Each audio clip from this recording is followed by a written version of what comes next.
High বন্ধুরা, দেখো আজকে আমি মেঠে আলু রান্না করছি। মেঠে আলুটাকে আমি নুন হলুদ আর কাঁচা লঙ্কা চিড়ে দিয়ে আমি সেদ্ধ করে নিয়েছি। এখন আমি কড়াইতে তেল দিয়ে দিয়েছি। এখন আমি দেব জিরে ফোড়ন।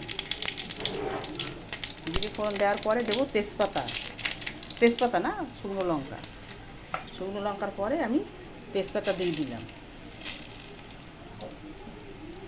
আজকে শনিবার, তার জন্য আজকে নিরামিষ আমাদের হবে। তার জন্য আমি মাছ দিয়েও করা যায়, কিন্তু মাছ দিয়ে করছি না, ওটা খুব বড়। এবার আমি এই বসি, এই দেখো এই ফোড়ন দিয়ে দিলাম।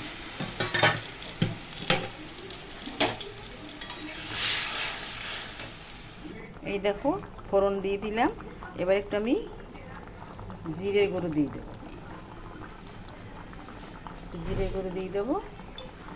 যেহেতু নিরামিষ, আজকে শনিবার,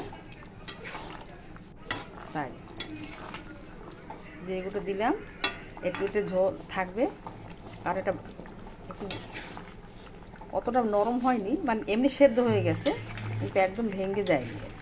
দেখো এর একটু ঝোলটা না রাখলে না টেনে যায়, এদের একটু ঝোল ঝোল থাকবে। এটা হয়ে গেছে। কেমন হয়েছে, দেখতে কেমন হয়েছে কমেন্ট করে জানাবে বন্ধুরা।